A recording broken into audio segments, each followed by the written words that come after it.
What's the deal with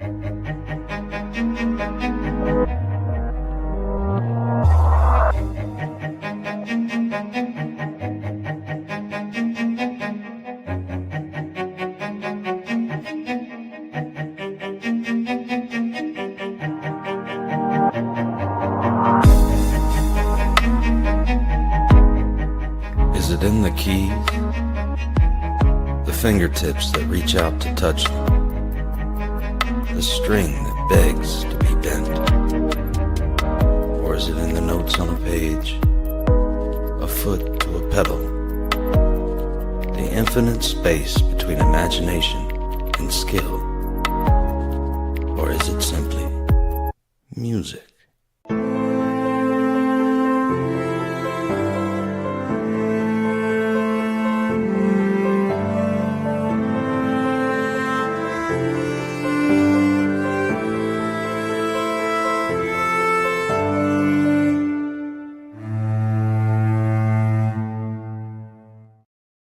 Well, hello, everyone. Welcome to the 13th Note podcast, The Art of Mastery. I am Jeff Spike Wong. I'm here to bring masters of all walks of life and talk about their experience, hopefully inspire you, someone out there, to possibly invest their path into something of mastery. And today we have a very special guest. His name is Scott Kelley. He is a professional photographer. So thank you for joining us today, Scott. How are you doing Jeff, today? thanks for having me. Oh, man. You know, I've always been a fan of your work, and especially since you came over my house one day and did a wonderful session with all my collection of guitars and so forth. I appreciate it. Yeah, that was fun. Yeah, that was really awesome. And, you know, of course, that's the snapshot of the time in the memory and so forth. And you do a very unique photography. And so let me start with just tell us a little bit about yourself and your wedding photography business. Sure. How far back do you want me to go? Well, what I'm going to do is just give me a general overview for everyone, what you're currently doing, and then I'll start digging a little deeper going back. Okay, yeah. My wedding photography business started in a little bit around, I would say, 2007-ish. Mm-hmm. Right about the time when there was transition between film and digital. And so I learned on film. So I feel like I had an advantage with that. Right. Because you have to kind of make every shot count. You can't just machine gun it. Right. I did a lot of photography work when I was a teenager, like darkroom type stuff mostly. And I learned a lot of the technical stuff on my own. So when I got into the wedding business, I sort of hit the ground running, and I did really well from the very beginning. Yeah. So I was fortunate with that. And then I've stayed very busy over the years. The last couple of years, I've slowed down a little bit. I stopped advertising about 2 years ago, and I don't hustle as much as I did before, but I still take bookings when they come. Sure. Yeah. Well, you know, I think you have a very special eye, and I'm sure a lot of people have told you that. Appreciate that. And that the art of photography really comes from the photographer's point of view. So let's start. This is what I like to ask all my masters in regards to how they craft and how they became who they are. First and foremost, between K to 12, that formative years of being a child, being a tween, and all that, and growing up. Yeah. Tell us a little bit about yourself, the things that you remember as a child that you thought was intriguing, was artistic, and things of that nature. Oh, boy, that's a handful. Let's see, as a child.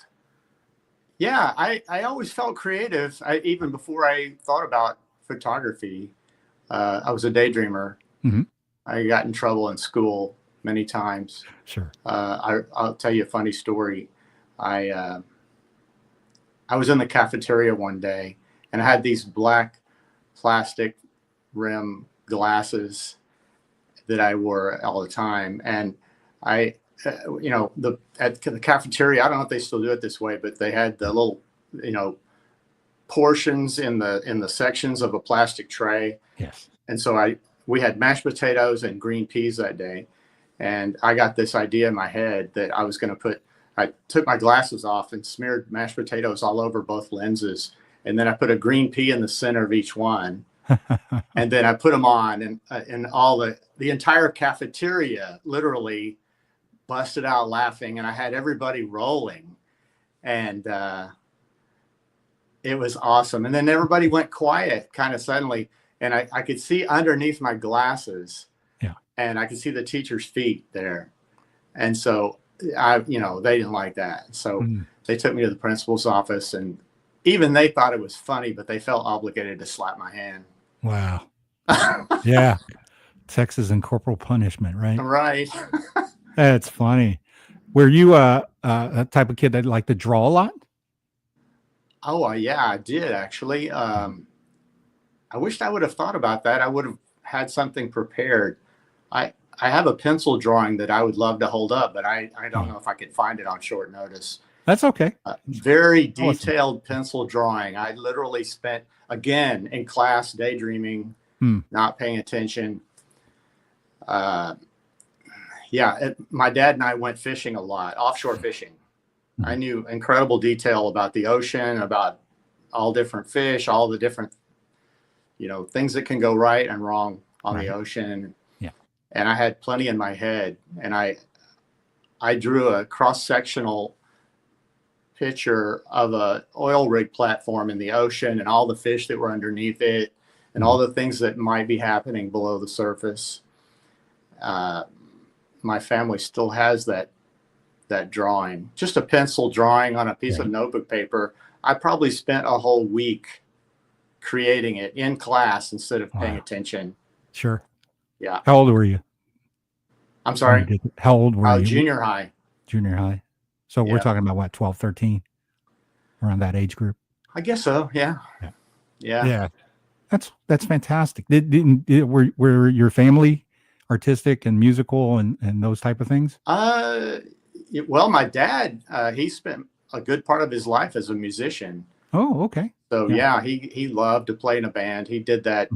He worked a full-time regular job, and then he would come home, eat dinner, get a shower, go straight to the band. Sometimes he wouldn't get home till midnight or so. Yeah. And so he got by on a very small amount of sleep. I don't know how he did it. The guy was a rock star. Sure. Yeah. And I'm sure that as a child you saw some of the fun factor in the creative aspect of it when he's sitting at home playing an instrument, right? Oh, absolutely. Yeah. Well, you know what? As far as music was concerned, I got off to a slow start. My dad played in a band, but for some reason I didn't latch on to the musical part of the creative, the creativity in my mind. And so,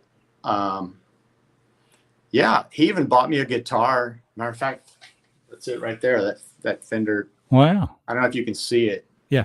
He bought me that when I was a kid. And I never really learned how to master guitar. I didn't dedicate myself to it, especially when I was young. I played around with it. I would have liked to have played, but I wasn't willing to put in the work. Yeah. And then like I said, I played the horn. I played a trumpet when I was in junior high. Yeah. And I actually quit because it wasn't cool. Oh, funny. The cool kids weren't in band, at least back then. Right. And so, and then, what's weird is I wanted to play. I thought about playing the saxophone when I was in junior high. I thought it was a much cooler instrument, but I looked at the cost. I didn't want my parents to have to shell out twice as much money for a sax. And plus it was a little bigger and heavier. And I thought, you know what, I'm just going to play the trumpet. Right. And then when I got older, I thought, I wish I would have picked the saxophone. They would have got it for me. Sure. And but at least I had some exposure to music. Right. And I think that helped me. And then now I'm very interested in the alto saxophone. It's what I'm playing now. Sure. Getting better. And the journey, it's all about the journey. It's fun. Oh, absolutely. Well, one reason why I bring up music too is music, I think, sharpens and develops the aptitude for a child. And case study has been done in University of Irvine that if you expose children, especially at K through 5, K through 6, that their aptitude in science and mathematics greatly increase up to 25 to 40%. Ah, Yeah. okay. And that, Okay. opens up the creativity aspect of it. So with that, let me dive into when's the first time you remember seeing someone with a camera? Boy. You know what? I think it was my uncle Hmm. had a Canon AE1.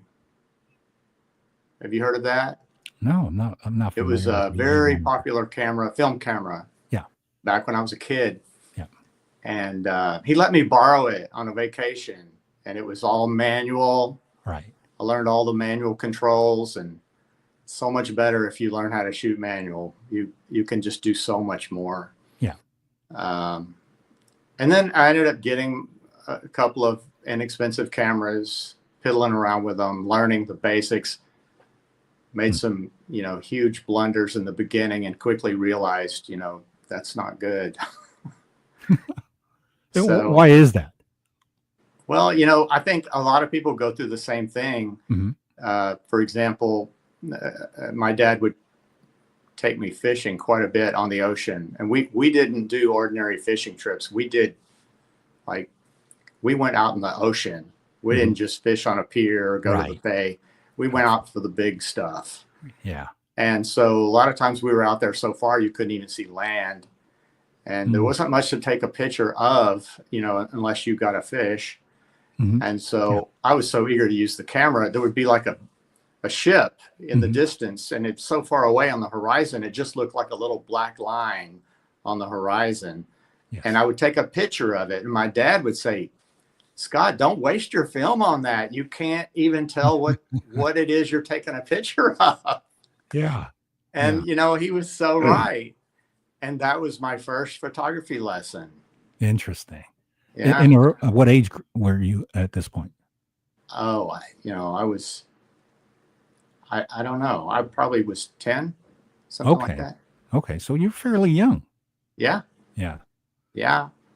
And And then I ran a business out of my parents' closet doing color lab work. really? Yeah. I This was is during self-taught. what age? Around the same time? No, I would say 13, 14 years old. Okay. So Yeah. And you were, I had this business, and yeah.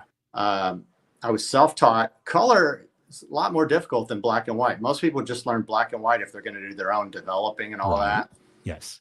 And so I was able to do that. And, I did a little bit of advertising. I had business cards, and I would set them out at different restaurants and whatever. It was like, I didn't know what I was doing. I just put the cards out, and then I would get calls here and there. And I ended up getting a regular customer. It was an insurance company. Mm. And they did insurance reports for no, it was an engineering company that did insurance reports for claims. Wow. To find out the technical aspects. Yeah. And for example, they would bring me a bunch of film. This one job, I remember, there was a oil rig disaster, and the helicopter they had a helicopter, and they flew around the rig with it and taking pictures, and they were all blowing around in the wind trying to get the picture of the damage. And the guy brings me, a couple handfuls of I would say 5 or 6 rolls of film, and wanted me to do what's called proof sheets. I don't know if you're familiar with that. Right. Yes. And so I would do the proof sheets, and then they would mark up what they want. I want this area bigger. I want this area, brighter or whatever. And I was doing all that manually. So I learned a tremendous amount, and I made so much money doing that. I had to stop advertising. I actually didn't know any other solution to the problem, because I was just a kid. Right. I couldn't hire like a staff. I didn't have the business know-how to, so I ended up making so much money. I almost didn't go to college. Wow. And then finally, my dad offered to pay for a good part of my college. So I thought, I'm going to go ahead and go. And then when I get out, I can still come back to this. And so, so this all happened around high school time? Would you? Yeah, I would say around the beginning of high school, really. Yeah. So how did you get this entrepreneurial spirit? Who did you model this? I mean, how many kids are actually building their own business? You know, I'm not sure where that came. It might have come from my uncle. He had his own company, and Yeah. I saw what he was doing. Maybe that rubbed off on me. Okay. Okay. What did he Completely do? unrelated field. Well, okay. So he had a company that was not related to photography, of Not course. related. It was an oil business. Okay. But you saw him running the business. I did. Yeah. I guess I had the idea in my mind that, it's possible to have your own company. You don't Yeah. have to just go out and get a job, working for somebody else. Yeah. And when you're a kid, you think you know everything, but you're more like a monkey. I mean, Yeah. Well, that's a good description. Yeah. We all think we're smarter than we actually are. all teenagers think they know everything. Yeah. Yeah. So you better talk to them quick before they grow up. Yeah. Well, your example of, being an entrepreneurial spirit and start building something off of photography it's actually incredible. There's a handful of kids I remember growing up that had that kind of enthusiasm about to or doing something that they love. Yeah. And that's that I think that overall that's kind of rare at beginning of the high school age. So did you have any friends or share your hobbies at that time, or you're a lone wolf on this? Well, when I got into college, I guess even in high school, I was a little bit of a loner. I had a small number of friends that, a tight little clique. We were into hot rod cars. I had a classic 66 Mustang. Wow. Hot rod, beautiful car. Yeah, those things go really fast. Candy apple red. You can see yourself in the paint. Yeah. Oh, beautiful. Anyway, I had this tight little clique. And so I didn't really hang around with, a large group. I didn't have exposure to people that were going into business or starting their own thing. I kind of did my own thing. And then when I got into college, I kind of had to be more of a loner because I chose a very difficult degree and required an incredible amount of studying, constant studying. What was and that? I didn't pay attention in class, like I said, in high school. So I was ill prepared. Okay. But I got into college because of my entrance test scores. And so I went ahead and did that. And then I got the degree. I felt I felt obligated to use the degree. So I did that for several years. Yeah. What was your degree in? Mechanical engineering. Okay. And how did you decide on that? Well, I always felt mechanically inclined, and I feel like that goes with the creativity. Yes. Some people think engineering is all about math and all that science, which it is, but there's a huge creative side to it. I see it as an art. Yes. Yeah. I understand that. And I was go ahead. I was very lucky to not get trapped in one of those engineering jobs that is, in fact, a lot of math and just straight boring. I was lucky. I got to get into ergonomics, human factors, things that involved interfacing with humans. Yeah. So I was very fortunate. Yeah. Yeah. And let's take a step back to while you were formulating this business in high school and so forth, you were learning on the fly, and like you said, you were self-taught. What kind of resources were you using? Were you going to the library, getting books? Share with us how'd you learn this? I guess the way my brain worked, like I said, I didn't pay attention in class. I guess I just got bored easily unless I was interested in something. And I had a natural interest, and I would just go in with a laser focus, and I learned it myself, and this was before internet and all that. So I read all the manuals. I actually read it over and over until I understood it. And then if I didn't understand it, I would do it until I failed enough times that I understood it, because failing is learning. Yeah. And so you didn't subscribe to photography magazines and periodicals and such? That reminds me of a cool story. Okay. My dad bought me a really nice enlarger for Christmas, And the enlarger was, fairly expensive, and it came with a free course. It came with a free course on how to use it. Yeah. And an enlarger is kind of like a camera in a lot of ways. Mm-hmm. And you have to be able to blend the major colors together to create the right filter, if you will. Yeah. Anyway, I taught myself how to use that thing. And then after I had learned everything, I went ahead and thought, well, I might as well go to this class because it's free. Yes. So I went to the class, and there was about 10 or 15 people in there. And I sat through the whole class, and it's like, I didn't learn a single thing. I could have taught the class. Wow. It was crazy. I just couldn't believe it. Right. Right. So I was both proud of myself and disappointed. Okay. So that was basically probably a beginner type of a primer thing, wasn't it? I think so. Yeah. The basics. Yeah. So you had an aptitude that if you were into something, you really absorbed it 100% and dived deep into it. Would you say? I do that with anything. I kind of don't do it half-assed. I like to get in there and go all out, be as good as I can be. Sure. Sure. Yeah. Do you feel like you're an old soul? Yeah. Yeah. I've met you, so I know. That's why I bring it up. And the reason why I say that is I've realized that us who recognize that we've been here many times and feel like we have an older soul, that we make decisions very definitively, especially things that we have passion about. And we have the aptitude to develop skills that otherwise that most people could even go to school and so forth and still couldn't achieve what we could achieve on our own. Yeah. Yeah. Yeah, exactly. Talking about being an old soul, and it reminds me of, I wrote a book. I don't know if I told you that. Yeah. Kat It read the book and then she took it. Kat's my wife.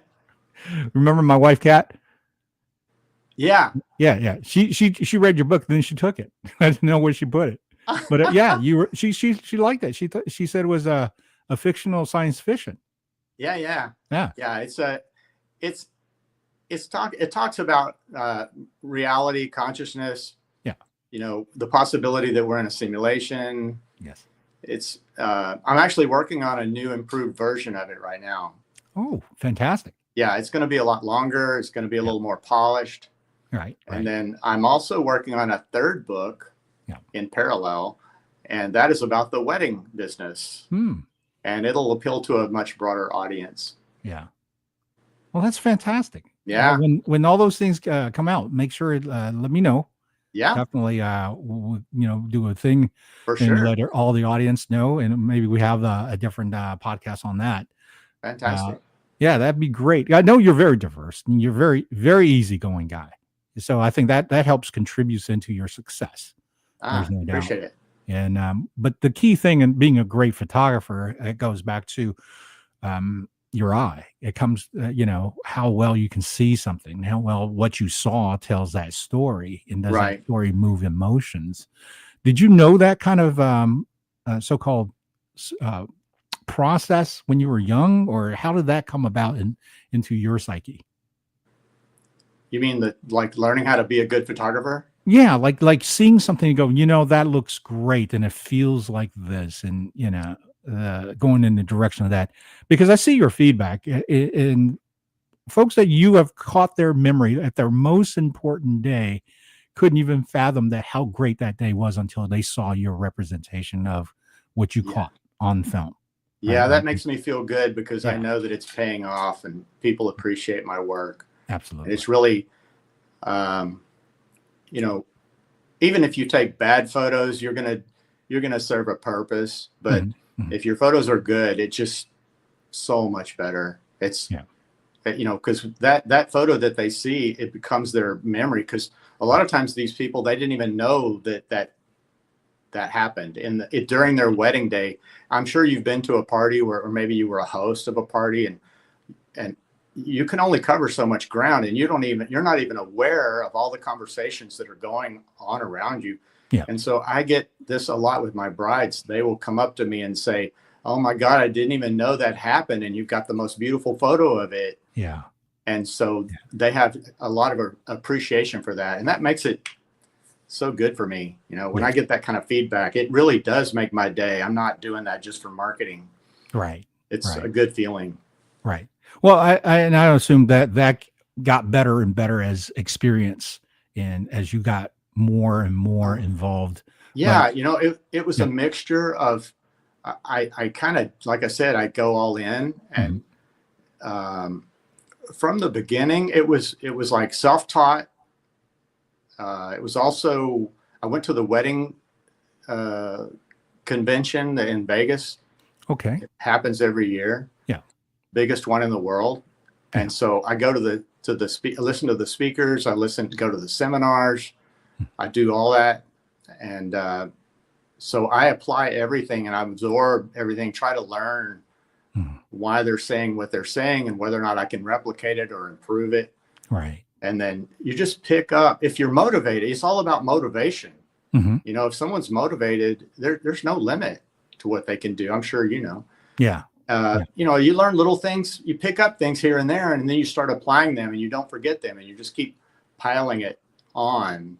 Right. You know, like you learn about the rule of thirds, for example. That's one of the first things you learn about photography. What is the rule of thirds? Rule of thirds is you don't all, you know, it depends on what you're doing. If you're, you know, you can shoot artistically or you can shoot journalistically, artistically, or you can shoot like a family portrait, which is just more traditional. And so if you're doing something artistic or even journalistic, you don't always want your subject to be right in the middle of the frame. And there's this thing that's been discovered from a psychological aspect with regard to art, is that if your subject is, if you divide the width of your image into three equal parts, the rule of thirds says that the subject will be centered on that one of those two lines that's 30% over from the edge. And so that creates a more powerful image. And that doesn't mean every artistic photo has to be on that line. No, it does not mean that. But that's one tool you use in your toolbox. Interesting. And how did you learn that? I honestly don't remember where I learned that, but I picked it up. Sure. Just maybe I saw a photo like that and I was inquiring why it was off center. Yeah. You know, you learn little things like that. Like, why do you have the subject in focus and the background not in focus, or vice versa? Sometimes you have the background in focus and the subject is purposely out of focus. You know, and then you deal with people that don't know photography and they don't know art, and that can be a little bit frustrating. Yeah. One time I had a mom, she's like, I took some beautiful photos of her daughter at the during her bridal shoot at the Bell Tower in Houston. And her mom goes, "Why is the background so blurry?" And I said, "Well, that's I did that on purpose. Yeah. That's not an accident." Yeah. You know, and you don't want, like, in that example, not every photo necessarily should be that way. Some photos you don't want that. Some photos you want everything to be in focus, depending on the feeling you're trying to represent. You don't want to shoot every single photo the exact same way. You want to mix it up to maximize the message you're trying to send. Right. Yeah. Okay. Sometimes I shoot a photo crooked on purpose. I'll literally angle it on purpose. Right. But that doesn't mean I want to do every photo that way. Yes. That's why I brought out the point of the artistic eye that you have. I've seen the way you represent a certain image with it brings the emotion out in it, and there's an energy that's almost innate into that moment. Yeah, and you can just look at it and it's glowing almost, and that to me is a fantastic photo. Thank you so much. Yeah, you know, I remember it was at one of the Vegas conventions. There's a guy, I don't know if he's still in business, but his name was Yervant from Australia, one of the best photographers in the world. And I ended up going to one of his workshops after I saw this presentation of his. I went to a workshop in Venice, and it was worth every penny. The guy was so inspirational. That's awesome. But the presentation that he put on in the show that I saw, Mm-hmm. it was so, he was just using still photos and music. Mm. And his presentation was so powerful, my eyes started watering. Wow. And that's how strong it was. And Yeah. that's like throwing gasoline on my already, the fire that I already had. Right. To push me deeper and stronger into the business. Yeah. That's fantastic to have that experience. Oh man, it was amazing. Sure. It's like going to see a great concert, see a great artist, to see a great photographer and their work and their exhibits, or, for you in a seminar. I mean, that's incredible. Yeah. And a still photo, right? Yeah. Well, I think it's similar to, when we have emotional stirred ups and when we're watching a movie or a TV show, right? That's just moving pictures. Right. But when it's captured the moment, and we've seen so many iconic photos, whether it's in sports, whether it's in wartime, or whether it's in history, when it's caught, right? It's universal. Everybody gets it. And, so with that, I would definitely like to ask you this, because you're self-taught in the sense of that. What do you think about the value of what is so-called educational programs about photography that's out there? Is it worth it, or is it better off to invest into your equipment in your own personal time and basically do your due diligence? I think it's definitely worth it, but it's not the only way. Yes. If you choose to do it, it will not be a waste of money or time. Mm-hmm, mm-hmm. But it's not the only way. Yeah. It's kind of like, should a person go to college or not? No, they don't have to be successful. Yeah. Some of the wealthiest people in the world didn't go to college. Yes. But that doesn't mean you shouldn't go to college. Right. You can be successful either way. It depends on your path and your motivation. Mm-hmm. So with me, I took a few courses, but I definitely took a lot less than some of the fellow photographers that I know. Right. But you can be self-taught. It comes down to the motivation. Yeah. If you're motivated, you're going to get more out of the course. Yeah. Well, one thing I think you do differently to a lot of people is you read the manual. I don't think a lot of people read manuals. I know, right? But to understand your equipment thoroughly is important. It's very important. And I think that's one of the key that you bring to your art, is that you understand what you're operating with. Yeah. I've shot with some of the best photographers in Houston, and not to take anything away from them, but I did have an edge when it came to the technical side. Mm-hmm. And so occasionally they would have an edge in the artistic side in the beginning, but then I caught up, at least caught up, maybe eclipsed that. And so I ended up in the last few years, I have both. That's great. Yeah. But it comes back to the desire, Yeah. And for everybody who's watching this live stream right now, if you go to ScottKelleyPhoto.com, you can see Scott's work, and just some of the most beautiful moments I've ever seen on a personal moment that you caught in your portfolio. That's just wonderful. And I think this is such a great industry for you to shoot, being wedding and bridal, special occasions, things like that, because I think your eye and the way you create this memory is the best. It's top level. You get to be with people on one of their happiest days. Yeah. So let me ask you that in the very beginning, when you start to decide to say, hey, I'm going to be a pro photographer, I'm going to do weddings and so forth, how intimidating was that to go into, knowing that, hey, you're responsible to capture their important day? That is a great question. Yeah. Because I know a lot of people that will not do wedding photography. It is, in my opinion, it's the most difficult photography there is, because you can't set everything up and then know what's going to happen when you push the button. You have to adapt dynamically to your situation. Yeah. You might be shooting one scene, and then something happens behind you, and you have to spin around and instantly be able to capture that moment, even though you might now be facing into the sun. It's a Wow. bit, you know, Yeah. you Yeah. have to know your stuff. You can't just flip around and push the button. Your Right. camera cannot be on automatic. It doesn't Mm. work. So So being the top notch pro and knowing your equipment, it's where that becomes instantaneous. It's your skill, your knowledge to be able to adapt in that moment. right. Yeah. That's incredible. And that to me is the difference between somebody goes to shoot a wedding versus somebody who actually captures the memories. Yeah. Well, getting back to your question, Yeah. the difficulty, I think, is what I love. I love Mhm. it. The challenge, it's not like you've conquered it. Yeah. It's always slightly challenging. No matter how Mhm. experienced you are, you run into a little bit of a challenge because every wedding is a little bit different. You have different Right. personalities. You've got different shooting conditions. You've got different venues. Yeah. It's always changing, and it's the challenge is what draws me in. Right. I love the challenge. Yeah. Yeah. Yeah. I can imagine that this definitely is the almost an adrenaline rush because of the energy in that space. That's a good way of putting it. Yeah.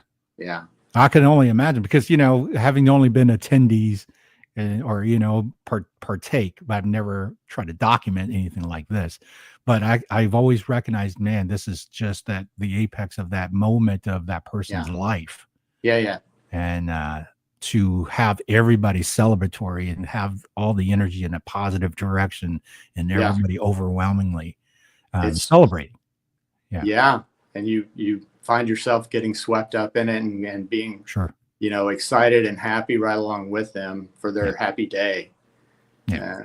I That's get people come up to me at a wedding and they ask me, how do I become a professional photographer? How do I, what camera should I buy? They always start out with that question. Right. And I go, man, if you're just starting out, don't even buy a camera. Just use your iPhone. There's so much you can do with photography without even having a fancy camera at all. Right. You can study lighting. You can study composition. Yeah. You can do that for months and months, just that. Yes. And become good at that. And Yeah. then when you're ready, buy a cheap camera. Don't go out and buy the best camera. Of course, if you've got money to burn, sure, why not? Go out and buy a nice camera. Yeah. But, you don't need a nice camera to be a pro. To learn how to be a pro. Right. You get the nice camera later when you're able to fully use it, Mhm. Sure. So And then let's, what's that? one other thing that reminds me of is sometimes I'll I'll take a photo, and if it's really cool or funny, I'll show the photo to the people, just interacting with the crowd. And I had this one girl, she goes, she saw the photo and she goes, "Wow, you really have a nice camera," as if the camera did it.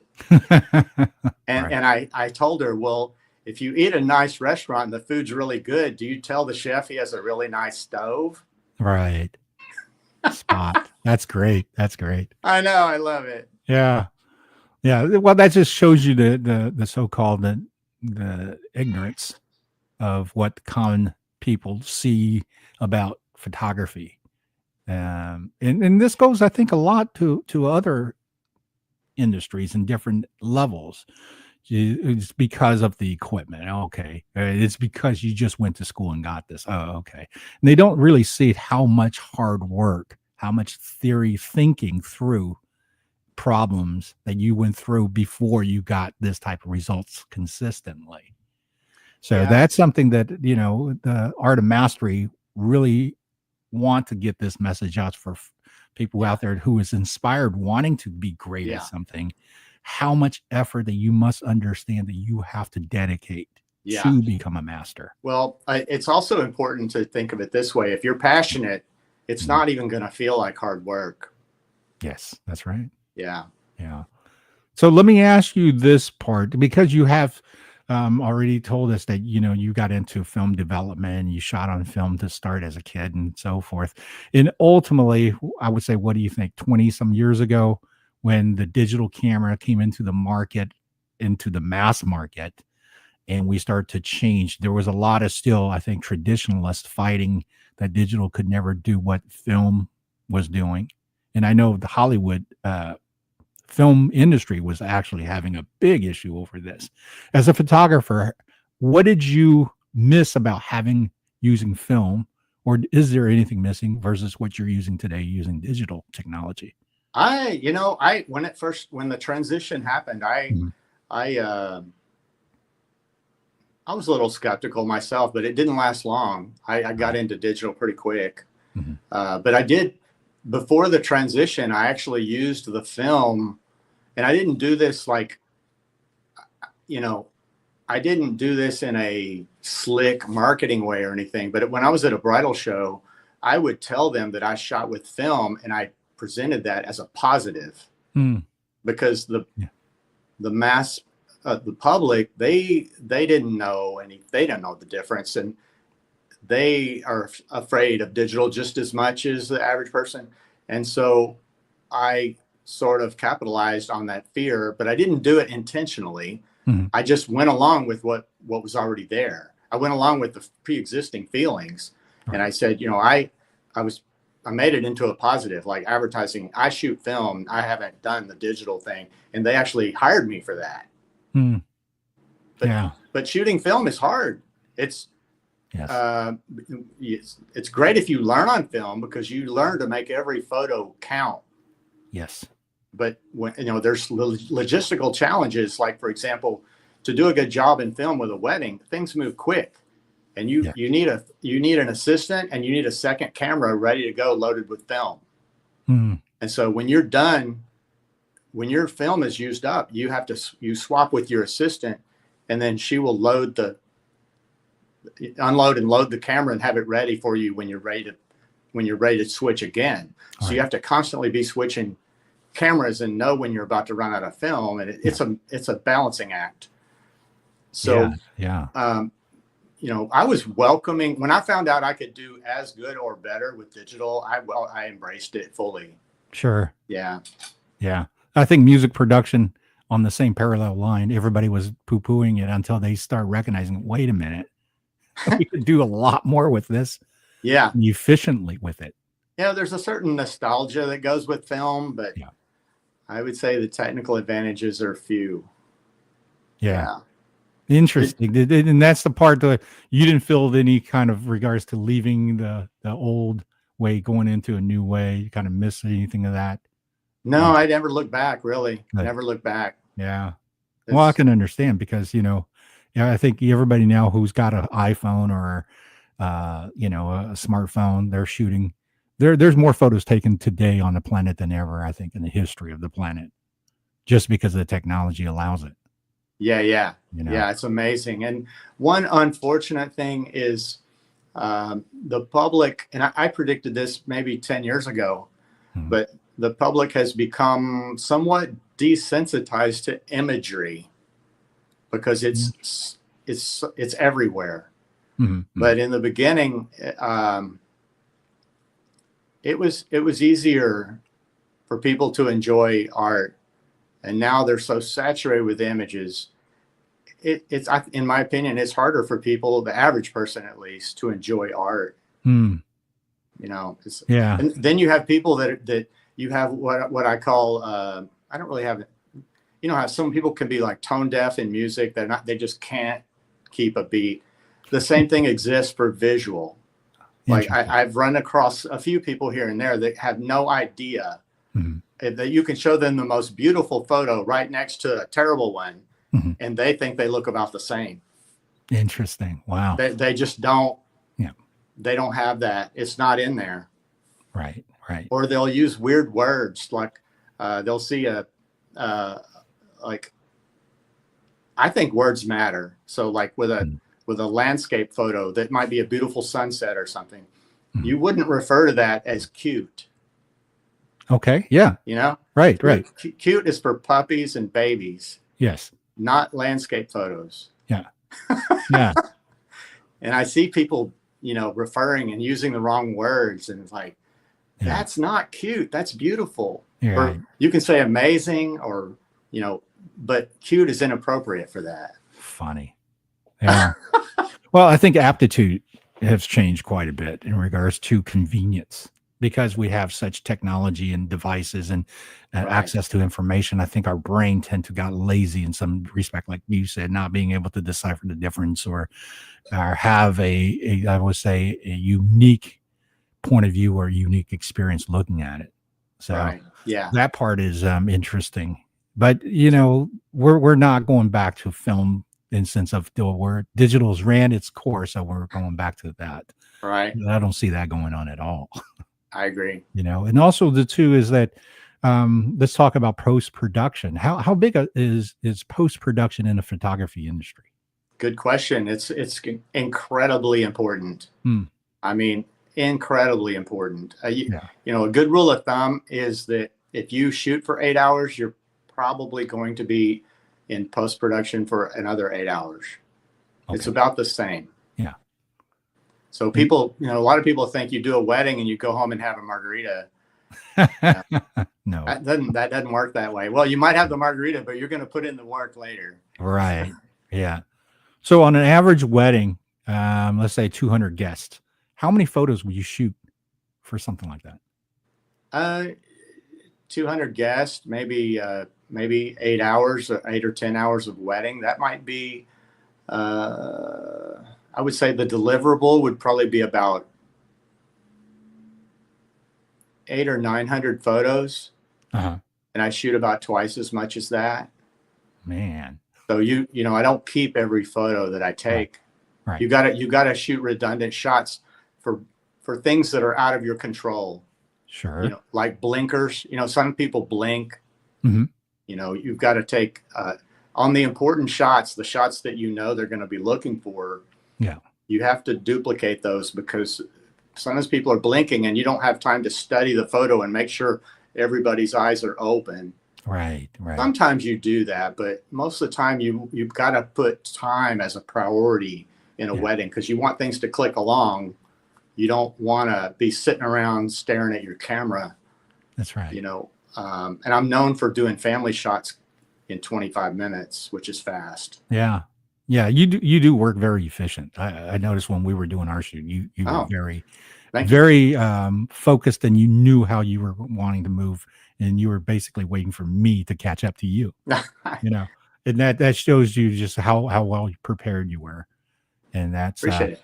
Yeah, that's the mark of a great photographer to me, and I've been around to do, band photos and all that. So I've been in studios and so forth. I see how everybody works, and you're one of the best, no question. Yeah.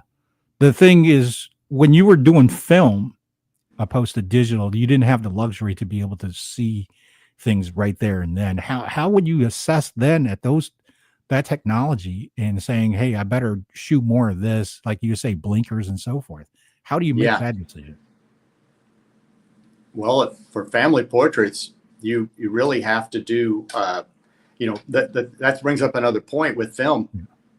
You don't have post-production abilities like you do. You can do a little bit, but nowhere near what you can do in digital. Mm-hmm. So that's really a huge strength of the digital is the post-production work. Yeah. So in film, you're doing family photos, for example, you do have to duplicate those photos. You can't just take one. Mm-hmm. Even if the photo was taken correctly, you have to account for blinkers, people looking looking off, and that's why you don't allow. I sent out an email before the wedding and tell the bride how to get the most out of her day. Mm. And one of the things on that list is do not allow any of your family to take photos during the family photo time. Mm. And it's not for the reason that people think it is. It's not because of the flash going off. It's because of the people looking at the wrong person. Gotcha. You have a crowd of people and half of them are looking over here. The other half's looking over here. It looks absolutely horrible. All right. Yeah, you're spot on. Absolutely. Everybody needs to be looking at one camera. Right.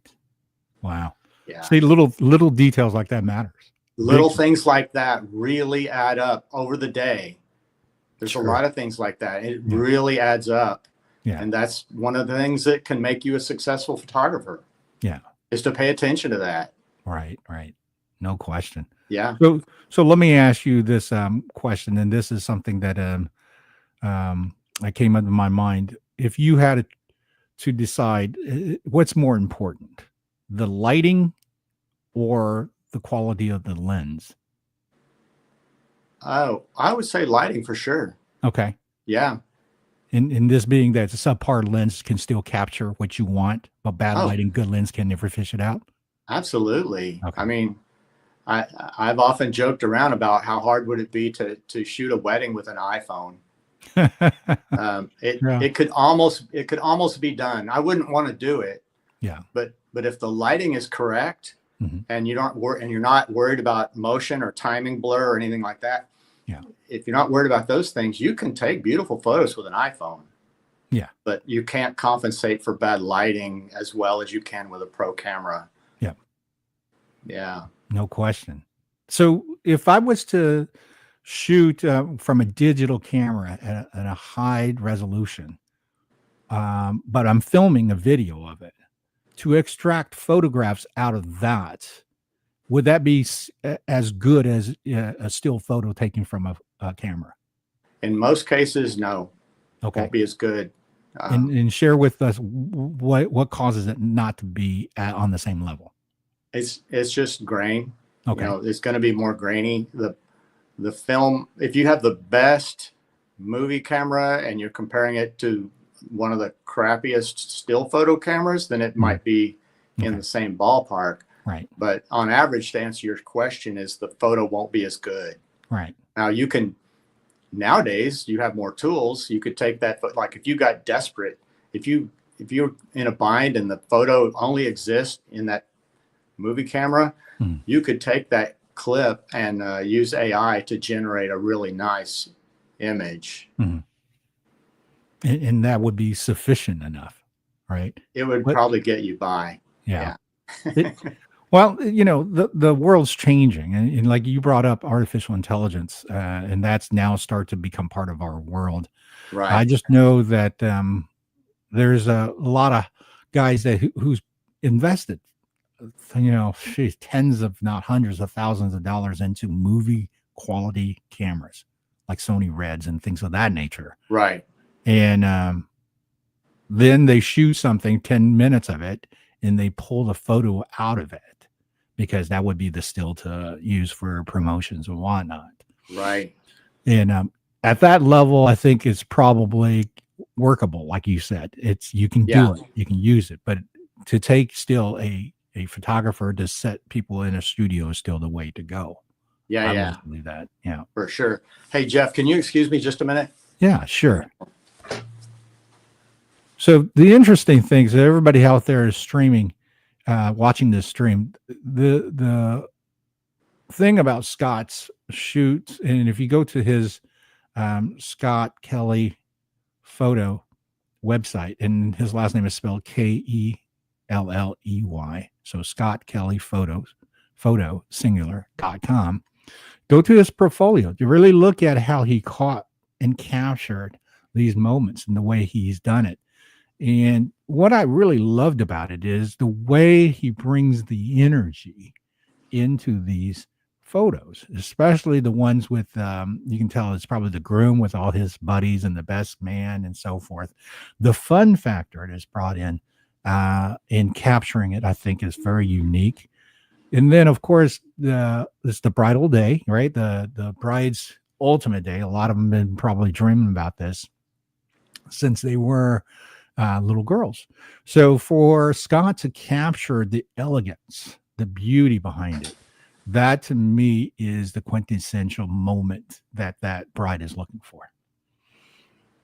Okay. So you back with us, Scott? Yeah. Sorry about that. No problem. I just basically kind of told everybody about go see your website and to check out your portfolio. What I really loved about your portfolio, especially the ones that shows the guys, the groom and his buddies and so forth, the energy that you exhibit to and get them to do and inspire. Tell me, how do you set that up? Do you conversation and say, hey, everybody, you stand here? Share with us how that happens. For the guys specifically, or just in general? Well, I mean, let's just take your picture of the guys. You have one with everybody like doing the spreading wing thing. Then you have the beautiful photo of the guy who's standing on a ledge in black and white. Yeah. That's a beautiful shot. I Yeah. love that Yeah. shot. I appreciate that. So You know, share with that how that happened. it, it's kind of interesting that you picked those two examples because those two particular photos that was their idea. Really? Oh, Yeah. wow. And my job in that case is just to get them in the mood. Yeah. Yeah. I get them doing silly stuff and get them striking different poses that I come up with. And next thing you know, they're coming up with stuff on their own because they're excited. Right. And then it kind of becomes self-fulfilling. Right. And I get some amazing stuff, and it's natural because Yeah. it's their idea. Yeah. Yeah. I definitely see and feel there's a level of organicness that connects everybody in that room. Thank you. Yeah. And back another thing that you do that can be done in that case is a term that I use. It's called motion posing. Mm-hmm. So even if you're doing a still photo, you give them something to do. Yeah. To get their mind off of it, and it creates the photo that you end up with is just 3 times more real and just valuable because of it's just more real. Mm-hmm. Yeah. Because their mind is, the body can be slightly off position. If you look at 2 different photos and if someone's staying in almost the same position, but one is slightly more natural, like the elbow might just be a half inch in a more natural position, Mm-hmm. the psyche picks up on that. Mm-hmm. Yeah, it's interesting. Yeah. So I'm looking across the one that really seems fun is the one that the fellas dress kind of get into their football stance, in the guy who's playing quarterback pointing. Oh yeah. Yeah. So that definitely gives me the story is like this is a group of buddies that's probably grew up playing football in school and so forth. Right. Yeah. Yeah. And this is the beauty about something like this is that I know the group of guys right there in that photo. They will hold them? this to their heart. No, I don't know them. Oh, but I could just tell by looking at this that those guys going to hold this to their heart till the day they die. Yeah, yeah. Because it caught a moment of their youth and their exuberance and their love for the sport and all that. And it's just so great that you have them doing this. Thanks, man. Really it's cool. A good feeling knowing that your work is on these people's walls in their home. Yes.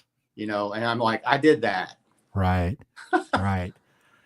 Yeah. And that's the beauty of, I think, the industry that you carved your niche in, like I said, the bridal, the wedding, and the families, these are just so important in people's lives. Yeah. And you get to know the family. Yeah.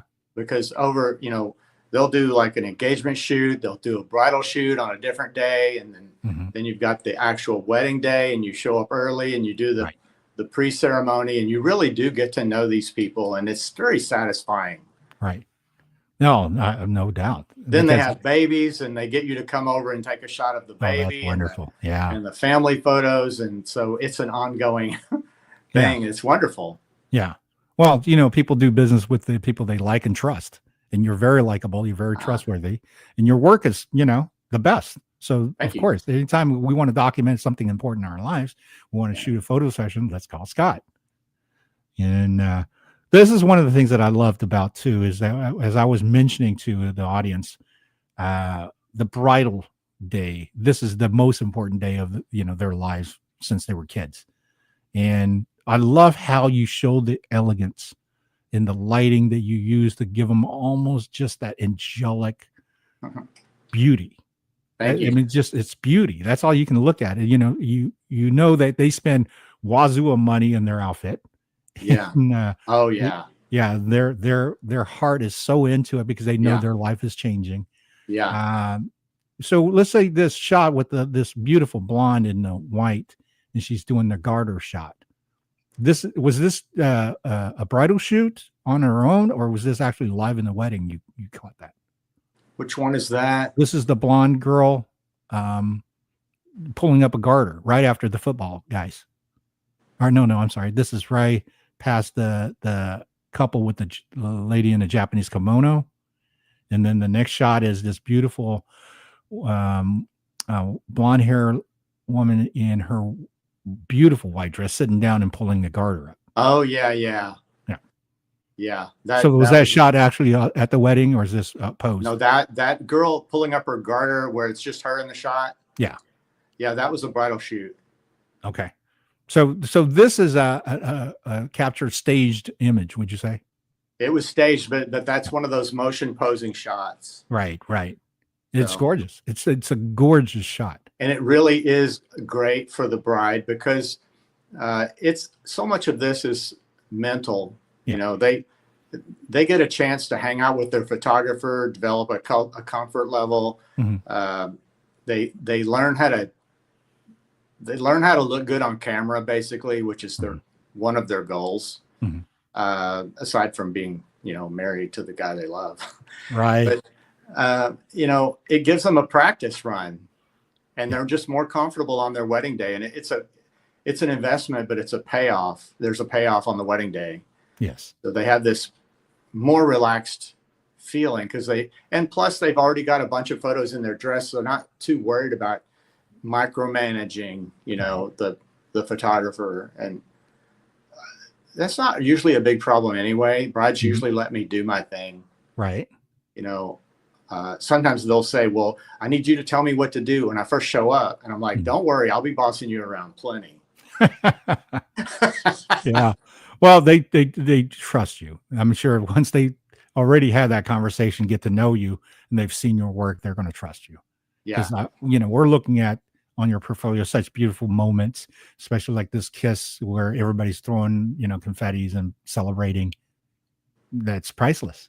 That is something that sits in, the guy's desk, or it's on the wall, and it's going to go from house to house, and their kids is going to look at it and go, look at mom and dad's wonderful day. Yeah. I love what you did with that. So let me just talk one more photo here. This is the one that really always popped out to me when I looked at your website. Is that beautiful dark-haired girl in a white dress and a red shoes in the truck. Oh, yeah. That truck sets her up so well because of the black trim. Yeah. Right? That was one of my all-time favorites. Yeah. So this was, I'm assuming, just a regular model shoot? Yeah. Mm-hmm. And that was a promo shoot. Okay. What was she selling? Shoes? No, that was me doing it for my promotion. Oh, gotcha. And I offered to do it was no cost to her. Mm-hmm. And I knew that girl. Yeah. And she actually worked in a bridal shop. Mm-hmm. And she borrowed that dress. Oh, gotcha. Yeah, it's $10,000 dress. Wow. You can't see it all from that particular photo. Right. The dress probably wouldn't have been for everybody because it was a little over the top. Yeah. But in that particular photo, I think I did what I wanted to do. I didn't want to emphasize the dress too much. Yeah. But that photo came out so perfect. I just love that. Everything just fell into place. Right. And I didn't even plan on see how the background through the window of the truck is the same color as the seat. Yes. That was not planned. Yeah. Well, and it complements the red shoes perfectly. Yes.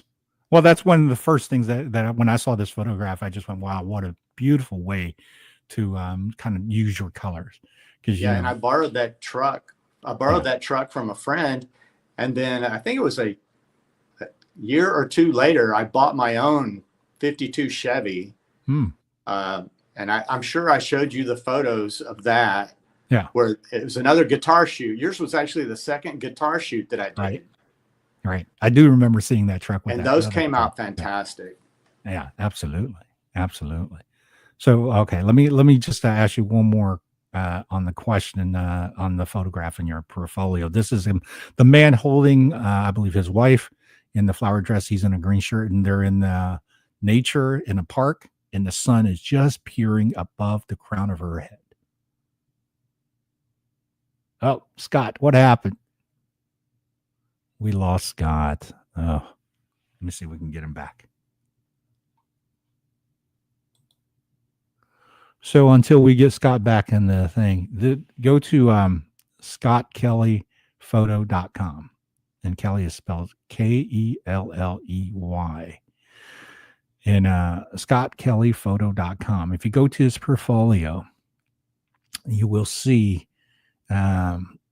many examples that we're discussing here. Especially the first one is the wedding. I believe. Let's go here. And when you scroll through, you see these beautiful, beautiful pictures of not only the bride and the groom and all the groomsmen and the people at the party and what. It's also the location. Like the first photo that you see in his portfolio is this the bride and the groom leaning. You see like a metropolitan downtown setting, and it's really nice. It's very well put together, and they're not dead center. And this is another thing that Scott talked about that was about the lines and not center versus being centered and how it tells the story. And it was just wonderful. So I don't know what happened to Scott, if he's going to be able to come back with us. So let's see here. He may be having a difficulty issue. So what we'll do, we're coming up on a little bit over an hour. So I'm going to wrap this up. I want to thank everybody who joined us, especially Scott Kelley, the art of photography, mastery of the photography. It's just incredible. So please visit Scott Kelley at scottkellyphoto.com. And Kelly is spelled Kelley. Check him out. He's based out of Houston. He does incredible work. I had him come do my guitar collection, which at that time was in probably around 80 or something like that. And with that being the last thing we have for this episode, I just want to tell everyone, thank you so much for tuning in. Like and subscribe the 13th Note. We have our own Rumble channel now, as well as we are streaming live or not live, but we're streaming Sunday with this episode on riphills.tv. And that is decentralized media. So here comes Scott. He's back. And let's bring it back. I apologize. Hey, here you are. There was an incoming call and it kicked me out of the chat. No problem. I filled the space. We talked about the more of the photos and basically plugged your website a little bit. And if anybody who's in the greater Houston area or Southeast Texas, definitely, look you up for their photo sessions, because like I said, these are just beautiful work. So the last thing what I was saying to you before you got bumped off was this photo of the park with the couple, which is the man in a green shirt and the woman in the nice flowery dress with beautiful legs, but the lighting of the sun that's on the crown of her head. Tell me about this photo, how this happened. This is just beautiful. Are you talking about the guy that was holding the girl? Yeah. That's an engagement shoot. Okay. Yeah. Okay. And that was a stroke of luck. Whenever I can, I like to do that little trick. Yeah. Where if the sun is blasting into my lens, I like to line it up on their body or their head and get the sun where it's cresting over their head. I'm going by memory. I don't have the photo in front of me. Right. But it creates that starburst effect. Yeah. And sometimes I'll do it in between their kiss, and it just creates a sense of magic. Yeah. Oh yeah. That photo, it's right up there with that beautiful truck shot. It's such a story moment of elegance, beauty, just thoroughly, like the engagement photo shows me that the true essence of happiness. I can, in that light, just bring it. You know? And it's interesting that you saw that in your eye and you went, okay, let's put it into the shot. Yeah. Right? I try to work stuff in. I try to make everything real, if it's real, it may or may, the bride and groom may or may not know that I tried to keep it real, because some photographers will do a lot of stuff in post. Yeah. But it's very satisfying for me to shoot something and know that it's real. Yes. I bet. Yeah. And that's the beauty of your mastery, sir, that you are able to see that. Yeah. But engagement shoots are a blast. Right. Because they're still excited. Because we've got time on our side, we can goof around and make jokes, and we don't have to worry about moving on to the next activity at the wedding. Right. No question. Definitely. I can see that if it's the day of the wedding, everybody's up just so geeked up because of the adrenaline, because the moment's finally arrived. Yeah. And this has just been such an incredible episode, Scott. I thank For you sure, so Jeff. much for sharing your insights of your photography mastery. Thanks for having me. Yeah, I hope it inspires a lot of people out there who's thought about playing with photography and maybe thinking about, taking it to a next level. It doesn't always have to be business. It doesn't always have to make money, but Right. if you do it with artistic integrity and you do it with your creativity, it could Yep. be extremely satisfying. The money will come later if you're passionate. Yeah. Is there anything else that you'd like to share with the Mastery audience here in regards to photography or just general of how to do this right? Yeah, just focus on your passion. Stay passionate, stay motivated, dig in deep. Don't be afraid to fail. Mhm. Those are the big ones. Yeah. And failing is interesting because, the greatest of the greats will tell you that how many more times they've failed than Oh, they yeah. have succeeded. Oh, yeah, for sure. And I definitely subscribe to that as well. I've failed so many times at things, but I'm so great at it now Yeah. because of it. And absolutely. Well, It makes thank it you. sweeter. Yeah. Thank you so much for joining us today. Thank I you, just Jeff. can't say enough that this is such an insightful episode in regards to taking a look at beyond the picture. Thank you so much. Yeah. It's been a blast talking to you. Yeah, thank you. And everybody out there, thank you so much. Stay tuned. And we're going to have this again. This is live stream right now. So thank you for tuning in on that. Remember, it's going to be on Sunday stream on redpills.tv. And that usually comes Sunday evenings. That will be played again. And then we'll put this on our 13th Note Rumble channel. So it'll be accessed all the time. Thank you again, Scott. Stay on, and I'm going to go ahead and end the stream, and then it's going to play us out. Okay. So just okay, great. Have a good day. Thank you.